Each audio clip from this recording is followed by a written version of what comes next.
Apa kabar? Senang sekali saya, Sonia Wibisono, dapat kembali menemani Anda di O-Clinic. Don't worry, be healthy.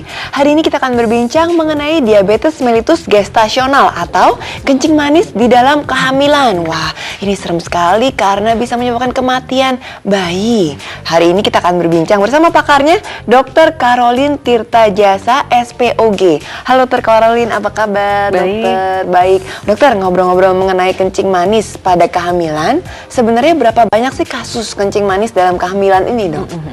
Jadi kasus kencing manis dalam kehamilan sebetulnya insidennya itu kecil ya, lumayan kecil, sekitar 1-3%. Iya. Cuma akibat yang ditimbulkannya itu bisa fatal, baik pada ibu maupun bayi yang dikandungnya.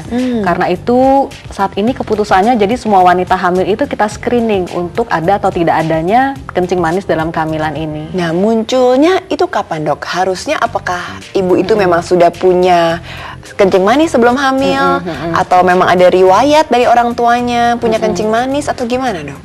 Bisa terjadi ini?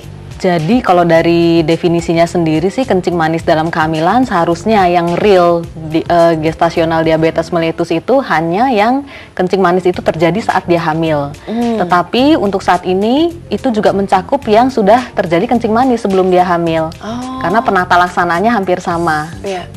Jadi ada yang sebelum hamil tuh nggak apa-apa gitu ya, biasa-biasa aja. Tapi biasanya itu orang tuanya memang ada bakat kencing manis dong ya, Dok ya? Itu Atau termasuk sudah kelompok resiko tinggi kita bilangnya. ya.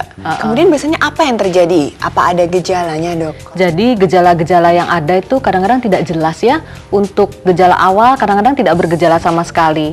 Tetapi kalau kadar gula darah itu sudah tinggi sekali, kita bisa dapatkan sering kencing, sering minum, dan sering makan. Kalau istilah medisnya itu polifagi, polidipsi, dan poliuri. Ya. Bukannya orang hamil semuanya berasa kayak gitu, Dok? Karena itu memang gejala-gejala ini nggak jadi patokan gitu. Jadi kita selalu lakukan screening itu rutin. Ya. Pada ibu hamil yang dengan gejala seperti itu atau tanpa gejala kita lakukan screening rutin. Tesnya bagaimana, Dok? Tesnya gampang sekali dengan TTGO biasanya. Jadi tes toleransi glukosa oral. Jadi pasien berpuasa dulu 10-12 jam sebelum pemeriksaan. Kemudian kita ambil gula darah puasa ya, lewat darah vena. Pemeriksaan lewat darah aja di laboratorium. Kemudian minum glukosa 75 gram yang sudah ditimbang di apotik dalam air gitu ya, habis. Kemudian kita ambil lagi. Dan 2 jam setelah minum gula 75 gram itu, kita ambil lagi darahnya. Jadi ada glukosa 2 jam setelah pembebanan glukosa 75 gram. Itu biasanya diperiksanya pas saat kehamilan usia berapa?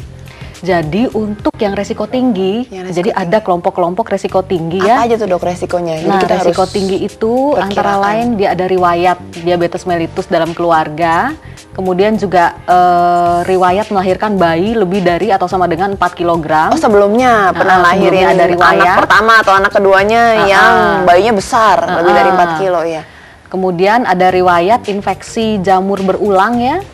Kemudian juga kalau kita dapatkan lewat USG, cairan ketubannya itu banyak sekali yang kita sebut polihidramnion, atau bayinya besar ya, tidak sesuai dengan usia hamilnya, itu juga kita curiga ke arah sana. Itu termasuk golongan resiko tinggi. Biasanya usia kehamilan berapa tuh di tes darahnya, Dok? Jadi untuk kelompok resiko tinggi dari awal kehamilan kita tes, kemudian kita ulang lagi saat usia hamilnya 26 minggu. Oh, yang resiko tinggi tadi. Kalau terbilang tadi ada resiko tinggi adalah sering infeksi jamur. Itu bagaimana, Dok? Apakah si pasien itu bisa merasakan sering infeksi jamur? Jadi infeksi jamur ini tampilannya berupa keputihan yang gatal. Oh, saat hamil? Saat hamil. Ibu-ibu hamil itu memang kan pada umumnya sekret vagina itu lebih banyak dari yang tidak hamil. Ya. Nah, khusus kalau dia terinfeksi jamur, sekret vagina ini tampilannya seperti kepala santan, seperti kepala susu, dan rasanya gatal sekali. Itu kita sudah curiga, biasanya kita bisa ketahui dengan periksa dalam ya, saat kehamilan kita bisa tahu, oh ini infeksi jamur tuh khas sekali. Wah, jadi hati-hati ya kalau ada yang kehamilan, lagi hamil, kemudian ada infeksi jamur gitu, gatal sekali, harus cepat-cepat ke dokter ya, Dok ya? Iya, kita harus tahu ya, itu infeksi jamur, apakah ada diabetes atau hal-hal lain yang mendasari. Kemudian penyebabnya apa nih sebenarnya diabetes dalam kehamilan? Mungkin tapi kita boleh break dulu, setelah itu dijawab oleh Dr. Caroline. Oke, pemirsa, yang mana-mana, we'll be back after this.